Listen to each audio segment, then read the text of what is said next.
여러분 넓은 공원에서 자녀들을 잃어버리신 적이 있습니까? 아이의 이름을 부르는 엄마는 제정신이 아니죠. 이게 사랑입니다. 길 잃은 자녀의 이름을 목이 터져라 부르는 엄마의 모습. 하나님께서 우리를 이렇게 부르고 계십니다.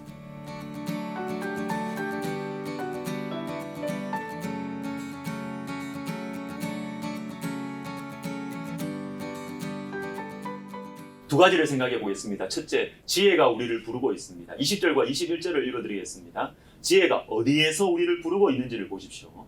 지혜가 길거리에서 부르며 광장에서 소리를 높이며 21절 시끄러운 길목에서 소리를 지르며 성문 어귀와 성문에서 그 소리를 발하여 이르되. 길거리, 광장, 시끄러운 길목, 성문 어귀, 성중 다 볼 수 있도록 말이죠. 다 들을 수 있도록 지혜가 우리를 부르신다라는 것입니다. 사랑하는 성도 여러분, 하나님께서 우리를 부르고 계십니다. 예레미야 25장도 보십시오. 3절과 4절을 읽어드리겠습니다. 유다의 왕 아몬의 아들 요시야 왕 13째 해부터 오늘까지 23년 동안 여호와의 말씀이 내게 임하기로 내가 너희에게 꾸준히 일렀으나 너희가 순종하지 아니하였느니라. 그러므로 여호와께서 그의 모든 종 선지자를 너희에게 끊임없이 보내셨으나 너희가 순종하지 아니하였으며 귀를 기울여 듣지도 아니하였도다. 자, 하나님께서는 저와 여러분에게 꾸준히 말씀하셨습니다.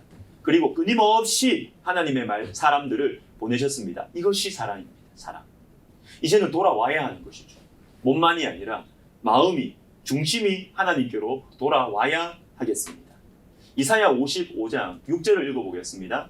너희는 여호와를 만날 만한 때에 찾으라. 가까이 계실 때에 그를 부르라.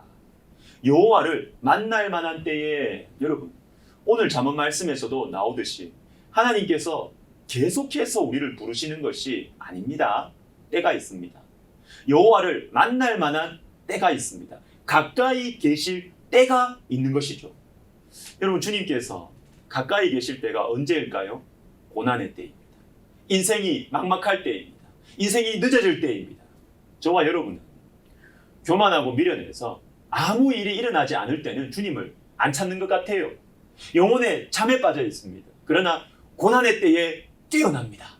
기도의 자리를 찾습니다. 물론 힘들죠. 그러나 여러분, 이것은 주님께서 주신 기회의 시간입니다.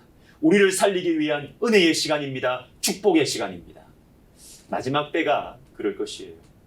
온 세상의 종말뿐만 아니라 우리 개인의 종말도 그럴 것입니다. 내가 끝나는 것이 아닙니다. 주님께서 가까이 찾아오시는 때입니다. 내가 알지 못하는 때, 주님의 때가 있는 것이죠. 여러분, 깨어 있어야 하는 것입니다.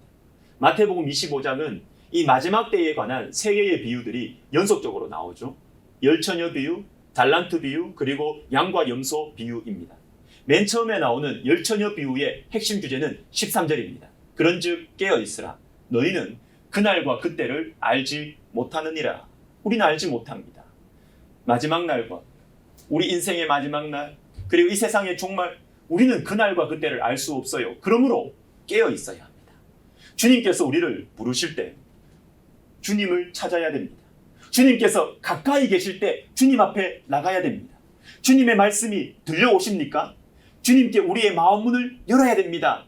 기회의 시간입니다. 이것이 사는 길입니다. 그런데 여러분, 주님께서 왜 우리를 부르십니까? 마태복음 27장 50절에 예수께서 다시 크게 소리 지르시고 영원히 떠나시니라. 십자가 위에서 예수님께서 크게 소리 지르셨습니다. 다 듣도록. 로마 군병들도 다 듣도록. 대제사장들과 서기관들과 바리새인들도 다 듣도록. 총독 빌라도도 듣도록. 아니, 배신하고 도망친 베드로도 듣도록 크게 소리 지셨습니다. 사랑의 부르짖음이죠. 승리의 부르짖음 들으라는 것입니다. 그런데 왜 이렇게 우리를 부르십니까? 왜? 이게 복음이죠. 하나님이신 분이 더럽고 간사하고 흉악한 죄인을 부르시는 것 자체, 이것이 복음입니다. 여러분, 이 소리가 들리십니까? 이제 한 가지 더 봅시다. 자기 사랑, 자기 지혜의 늪에서 벗어나야 합니다. 오늘 본문 31절을 보십시오. 그러므로 자기 행위의 열매를 먹으며 자기 꾀에 배부르리라.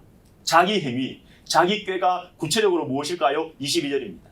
너희 어리석은 자들은 어리석음을 좋아하며 거만한 자들은 거만을 기뻐하며 미련한 자들은 지식을 미워하니 어느 때까지 하겠느냐. 어리석음을 좋아하고 거만을 기뻐하고 반대로 지식은 미워하다가 결국은 어리석음과 거만과 미련함이 주는 나쁜 열매를 맺게 된다라는 것입니다. 어리석은 자가 어리석음을 좋아한다. 이게 무슨 뜻일까요? 어리석음 속에 그냥 묻혀 있는 것입니다. 묻혀. 거만한 자가 거만함 속에 푹 젖어 있기 때문에 거만함이 얼마나 부끄러운지를 몰라요. 거만함이 얼마나 보기에 민망한지를 몰라요. 자기만 모릅니다. 다른 사람은 다 아는데. 이게 자기 사랑의 늪이에요. 자기 지혜의 깊은 웅덩이입니다. 그런데 마지막 33절을 보십시오. 이 늪에서 빠져나올 수 있는 길이 있습니다. 오직 내 말을 듣는 자는 평안히 살리니 재앙의 두려움이 없이 안전하리라. 어리석음과 거만을 왜 좋아했겠습니까? 그게 살 길이라고, 그것에 따라 살면 부자 될 거라고, 평안하게 살 거라고 믿었기 때문이죠. 그런데 여러분, 성경은 우리가 평안하게 살 수 있는 길을 보여줍니다. 내 말을 듣는 자는. 내 생각과 내 계산으로 평안과 부유함을 찾으면 거기에는 평안이 없습니다. 풍성함이 없습니다. 내 말을 듣는 자는, 하나님의 말씀을 듣는 자는 평안히 살게 될 것입니다. 주님의 말씀이 참된 지혜입니다. 기도하겠습니다.